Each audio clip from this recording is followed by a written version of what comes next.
Passion ini ada yang dikirim ke Hawaii, ada yang daerah-daerah pantai lah di Eropa, Amerika, bentuknya baju-baju, batik, tapi disesuaikan bahannya sesuai dengan permintaan karena di sana pantai, jadi bahannya bukan dari katun yang seperti batik yang biasanya kita pakai.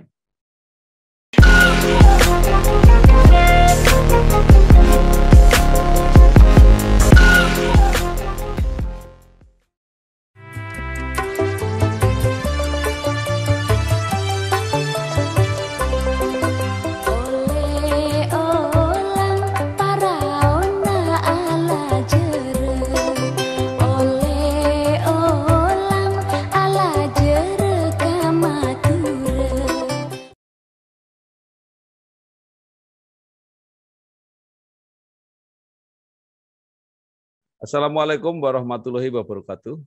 Bersama saya Bambang Sadono di channel Inspirasi untuk Bangsa. Mudah-mudahan channel ini selalu memberi inspirasi, motivasi, edukasi, dan informasi, serta bisa membantu mencari solusi. Kami sedang mempersiapkan beberapa video untuk ikut Mangayu Bagio untuk memperingati menandai 76 tahun Provinsi Jawa Timur. Nah, saya sekarang sudah bersama dengan Bapak Adik Dwi Putranto, Ketua Kadin Jawa Timur. Apa kabar, Pak? Alhamdulillah, Pak. Baik-baik, Pak. Provinsi Jawa Timur sedang memperingati hari jadinya yang ke-76, tepatnya 12 Oktober 2021. Nah, sebagai Ketua Kadin, menurut Bapak apa yang sudah dicapai Provinsi Jawa Timur sampai saat ini, baik di bidang ekonomi, industri, perdagangan, pariwisata, dan sebagainya. Monggo silakan, Pak. Jadi alhamdulillah Jawa Timur di tengah badai pandemi COVID ini di tahun 2021 Jawa Timur secara angka-angkanya memang alhamdulillah bisa kinerjanya ekonomi bisa naik. Jadi Jawa Timur, kalau saya lihat catatan ini, angka pertumbuhan ekonomi Jawa Timur mampu melesat hingga 7,5%. Nah, ini berarti, dan juga terkait dengan konsumsi rumah tangga, hal ini dikaitkan dengan daya beli masyarakat, ini juga ada kenaikan.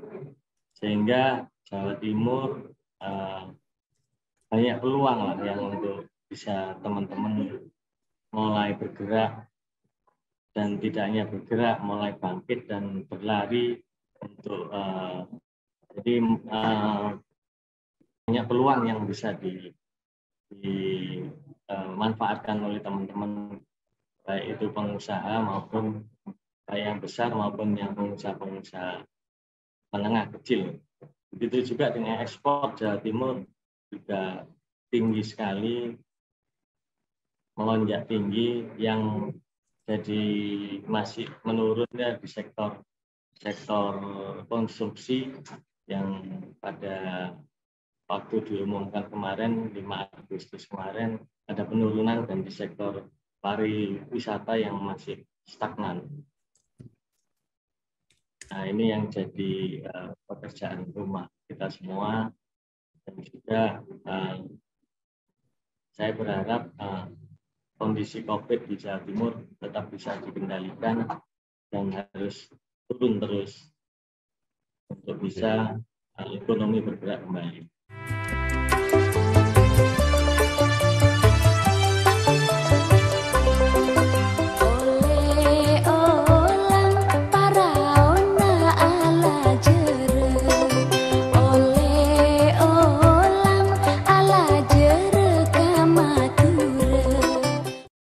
Ya, Pak Adik tadi mengatakan bahwa ekspornya melonjak tinggi, itu dibandingkan dengan setelah COVID tahun 2020 atau sebelum COVID 2019? Sebelum COVID 2012, sebelum COVID 2019. Jadi kalau begitu ya sekarang sudah sudah mulai bergerak dengan cepat gitu ya Pak. Ya, di nasional pun ekspor juga bergerak. Setelah tahun 2016 lebih tinggi ekspor untuk tahun ini. Itu bagaimana akhirnya industri atau produksi dalam negeri menyediakan ini Pak kalau permintaan begitu banyak? Ya, industri tentunya ini jadi peluang industri untuk bisa produksi barang-barang yang dibutuhkan karena permintaan memang lagi banyak-banyaknya. Memang ada kendala di industri yang di sektor kritikal sudah 100%, yang di sektor esensial pun sudah 100% bisa beroperasi meskipun harus tetap harus menerapkan protokol kesehatan.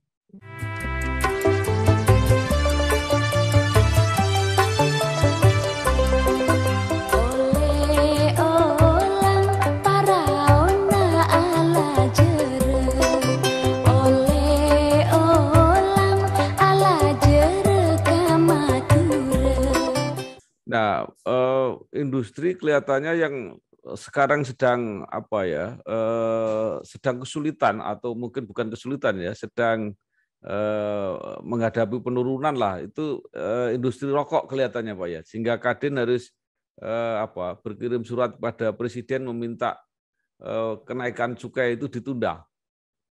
Ya betul, jadi dari industri IHT, industri hasil tembakau, memang dari tahun ke tahun ada penurunan.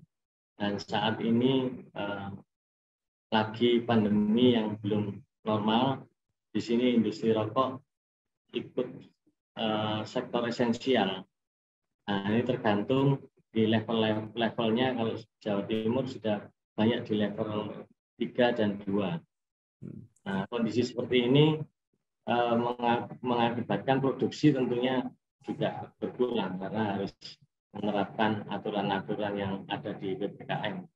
Sehingga kami Kadin, karena banyak keluhan dari anggota Kadin maupun asosiasi rokok, industri rokok, jadi kami sampaikan aspirasi teman-teman kepada Presiden untuk tahun 2022 menunda dulu kenaikan cukai karena situasinya masih belum normal di produksinya. Jadi kalau industri rokok karena buruhnya massal ada kesulitan, tetapi kelihatannya kalau industri atau produk-produk pertanian tidak ada masalah ya Pak? Produk pertanian tidak ada masalah Pak. Produk pertanian tidak ada masalah. Jalur distribusi untuk produk pertanian juga tidak ada masalah. Memang sempat sehari 2 hari kemarin agak terhambat karena adanya penyekatan, tapi setelah semua bisa memahami bahwa industri pangan ini termasuk kritikal, jadi semua sudah tidak ada persoalan dan tetap naik, alhamdulillah.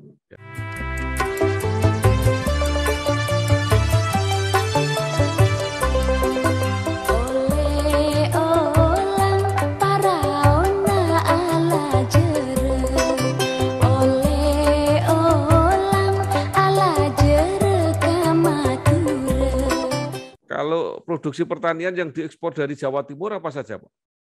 Industri pertanian kemarin yang barusan diekspor orang.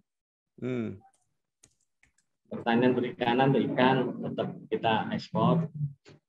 Terus kopi termasuk pertanian. Terus kelor yang baru ekspor. Kalau buah, sayur? Kalau sayur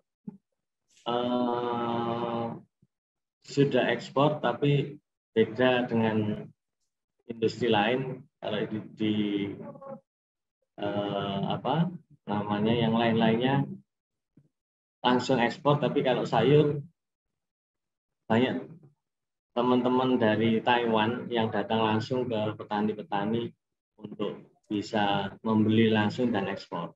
Kalau Pak Adi, ya. Potong atau bunga tanaman hias, ekspor, mulai ekspor.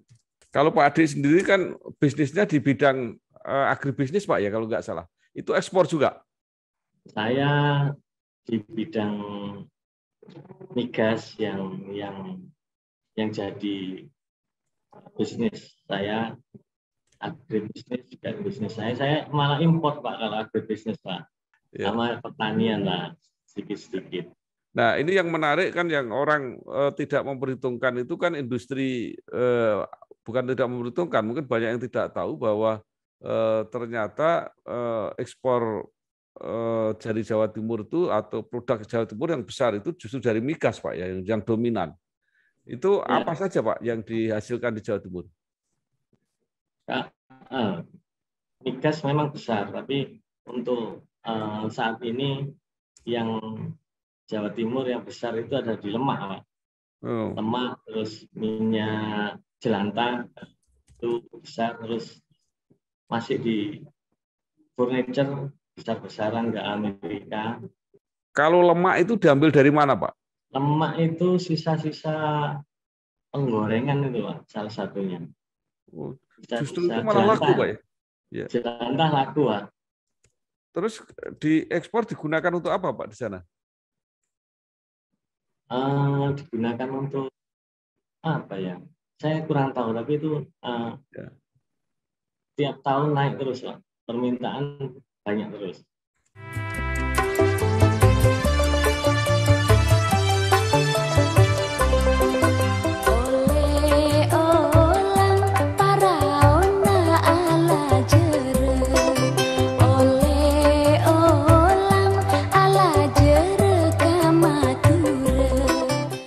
Nah, kenapa dalam negeri justru tidak menggunakan itu, Pak?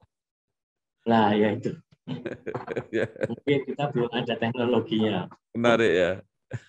Ya. Baik, ternyata pandemi COVID ini banyak juga dampaknya terhadap kegiatan perekonomian, terhadap industri dan sebagainya. Nah, sekarang pemerintah berusaha keras untuk menghadapi itu, antara lain dengan vaksinasi dan sebagainya. Nah, bagaimana peran Kadin dan pengusaha ini untuk membantu melaksanakan vaksinasi ini, Pak? Kadin Jawa Timur ada program juga, atau ini semua program dari Kadin Indonesia, satu vaksin gotong royong, Pak. Ya. Gotong royong itu vaksin yang digunakan untuk perusahaan, boleh ditambah karyawannya dan keluarga karyawannya. Ini yang berbayar. Ini juga sumbangsih kami dari pengusaha, satu untuk meringankan beban pemerintah terkait vaksin program, kedua untuk percepatan vaksin. Kedua, kita juga ikut vaksin program untuk percepatan vaksinasi itu untuk UMKM. Sudah 15.000 UMKM yang kita vaksin. Terus ditambah Kadin Indonesia dan Kadin Jawa Timur membantu pemerintah Provinsi Jawa Timur 41 ton oksigen cair dan 500 tabung oksigen yang ukuran tinggi, tabung beserta isinya.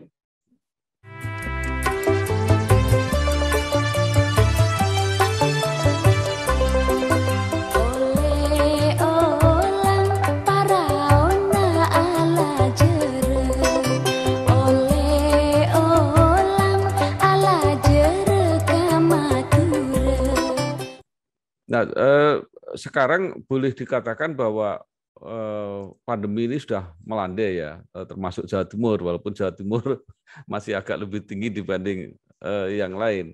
Ini masih berdampak terhadap kegiatan ekonomi, industri, dan sebagainya, atau sudah mulai kecil, Pak, dampak pandeminya ini? Iya, betul, sudah mulai kecil, cuman memang ada kota atau kabupaten, di kabupaten-kabupaten itu masih ada persoalan persentase vaksinnya itu masih sedikit. Ada kabupaten yang memang vaksinnya nunggu giliran, ada kabupaten yang prosentasenya kecil untuk yang sudah divaksin, karena memang masyarakatnya masih perlu edukasi. Ini yang juga penting kita edukasi kepada masyarakat untuk bisa memanfaatkan vaksin, terutama di daerah-daerah industri, di wilayah-wilayah daerah industri, industri pariwisata. Ya, jadi kalau misalnya seperti kesulitan pabrik rokok dan sebagainya, kalau pariwisata sudah jelas. Jadi nanti kalau pandemi ini berakhir, berarti itu nanti bisa pulih kembali, Pak ya. Jadi nggak ada persoalan ke depan kalau memang pandeminya hilang, ya kegiatan perekonomiannya itu akan otomatis pulih sendiri gitu, Pak, kira-kira. Iya, otomatis pulih sendiri. Tapi kan perlu waktu lah, karena yang awalnya produksinya kurang dan terus pandemi selesai akan pulih kembali.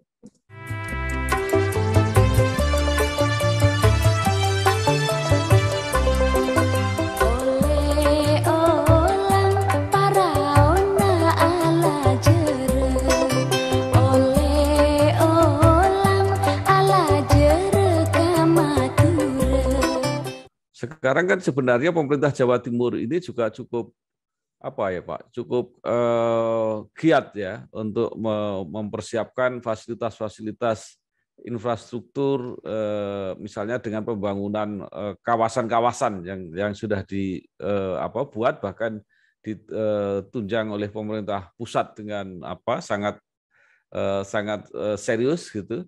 Nah, kalau itu fasilitas-fasilitas itu jadi, itu juga bagaimana dampaknya, Pak? Akan lebih memacu lagi gitu ya kinerja ekonomi di Jawa Timur. Iya, jadi kalau dilihat dari angkanya, investasi juga mengalami kenaikan. Tentunya ini akan investasi ini tentunya akan bisa menyerap tenaga kerja. Nah, kita juga Kadin juga bagaimana kita menyiapkan tenaga kerja yang memang kompeten dan memang tenaga kerja yang dibutuhkan industri-industri itu, sehingga investasi ini bisa dipercepat.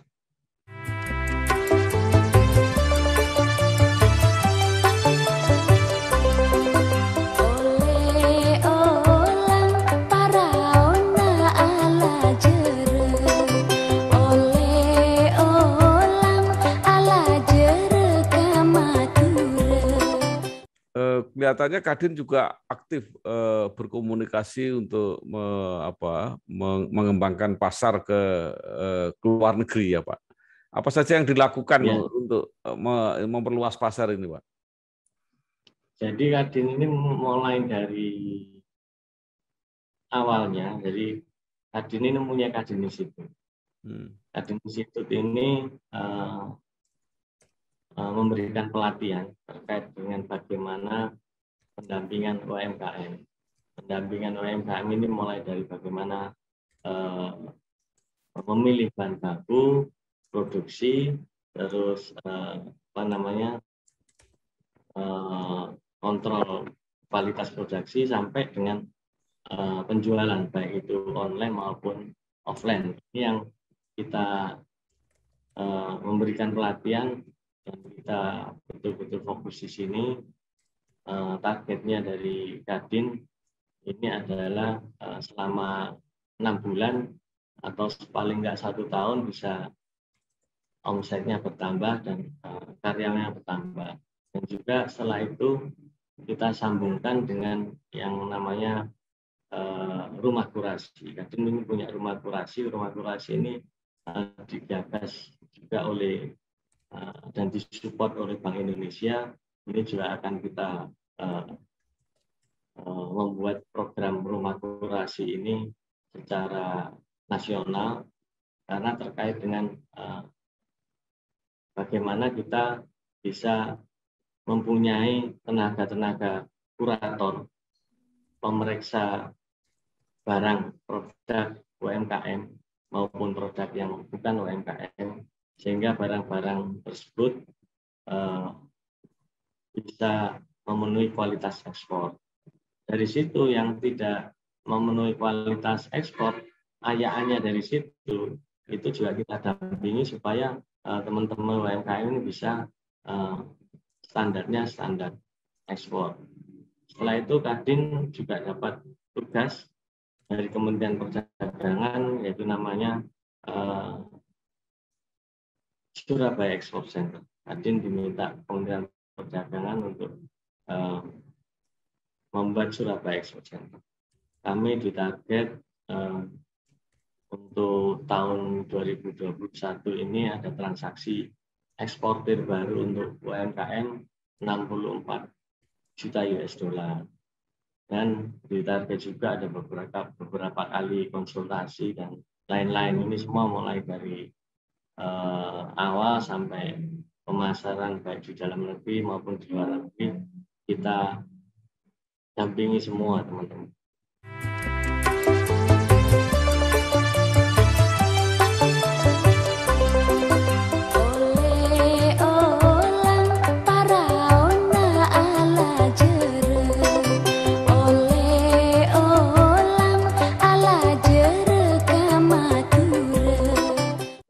Kalau produk UMKM yang bisa masuk ekspor itu dari Jawa Timur apa saja, Pak? Dari Jawa Timur UMKM makanan minuman, fashion, dan kriya. Kriya itu kerajinan. Kalau contoh konkretnya gitu, Pak, minuman jenis-jenis apa misalnya? Apakah minuman jamu-jamuan? Oh, jamu-jamuan. Yang mengandung jamu-jamuan. Itu dikirim kemana, Pak, yang suka jamu-jamu itu? Di Afrika, Pak. Oh, Afrika ya. Oke. Kalau yang fashion, Pak? Fashion ini ada yang dikirim ke Hawaii, ada yang daerah-daerah pantai lah di Eropa, Amerika. Bentuknya baju-baju, batik, tapi disesuaikan bahannya sesuai dengan permintaan karena di sana pantai, jadi bahannya bukan dari katun yang seperti batik yang biasanya kita pakai. Kalau kriya ini sejenis kerajinan gitu, Pak ya? Apa bentuknya? Ya, kerajinan ada yang sangat sederhana. Kalau jenengan biasanya waktu kecil kita ini kan suka main mainan tek itu termasuk yang diekspor. Terus kerajinan dari Mojopahit, Trowulan yang patung. Terus di Tulungagung itu onik. Kalau yang mainan anak-anak itu dikirim kemana, Pak? Ke Jepang, Pak, itu yang suka Jepang. Iya. Apa di sana hanya sekedar untuk apa ya, kenang-kenangan hiasan gitu, apa juga untuk mainan betul? Untuk mainan anak-anaknya, Pak. Oh gitu ya. Saya tertarik. Jadi lucu sekali kalau gitu. Tertarik. Ya, jadi negara yang teknologinya maju. Itu berangkatnya kita ini tahun berapa itu ke pameran di Jepang dan di Yunani. Salah satunya teman-teman UMKM ini bawa mainan itu dan sampai sekarang masih ada permintaannya. Iya. Jadi kalau begitu dampak dari pameran itu sangat penting, Pak ya? Iya, sangat penting. Kemudian tadi disebutkan ada dampak dari pemasaran online, dari pemasaran virtual ini. Ini seperti apa, Pak? Sampai bisa berapa persen memasarkan melalui online ini? Jadi untuk UMKM persoalannya ini hanya UMKM ini hanya masih 20% yang sudah mengenal dunia digital. Ini juga jadi persoalan kita, ini juga jadi problem kita. Kita akan dampingi teman-teman UMKM untuk memulai di berjualan atau berkomunikasi di digital. Terutama kalau kita ngomong di Jawa Timur, termasuk daerah pariwisata, di lingkungan pariwisata, karena pariwisata ini tentunya hanya menggantungkan kedatangan orang, UMKM di lingkungan pariwisata tentunya juga banyak sekali tergantung dengan kedatangan orang. Ya, di tempat-tempat pariwisata itulah yang kita juga harus sentuh untuk mengenal dunia digital.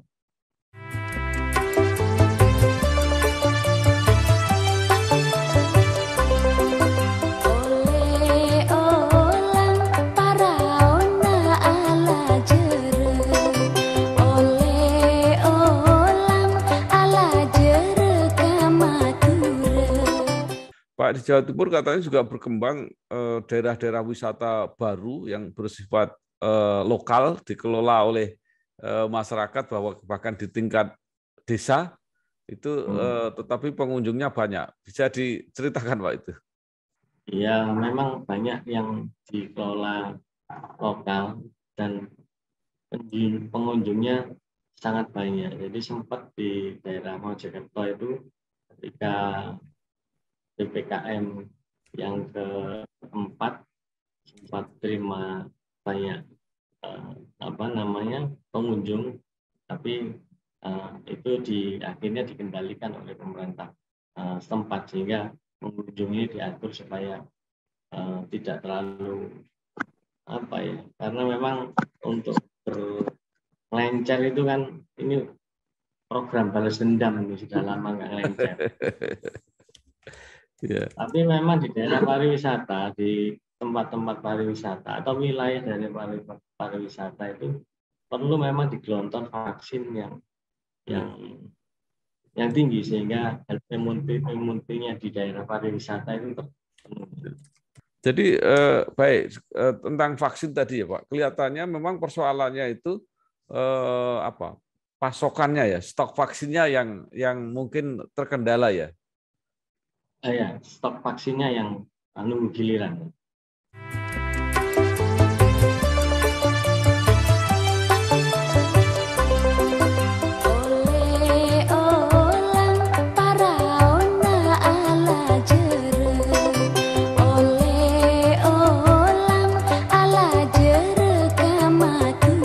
Baik, Pak Adik, mungkin masih ada saran ya, apa-apa yang diharapkan dunia usaha ini dari pemerintah, terutama pemerintah provinsi, ya, dan apa yang ingin disampaikan kepada masyarakat, khususnya pelaku usaha, khususnya UMKM, untuk menyiasati situasi pandemi yang mudah-mudahan segera berakhir ini dan ekonomi bisa cepat pulih kembali. Monggo Pak, silakan Pak. Jadi saran dari kami, jadi ada namanya belanja pemerintah, ini terkait dengan proyek-proyek pemerintah, khususnya yang padat karya, konstruksi termasuk padat karya, dan pekerjaan atau proyek-proyek lainnya, ini supaya segera digelontorkan, sehingga di situ akan ada penyerapan tenaga kerja, dan juga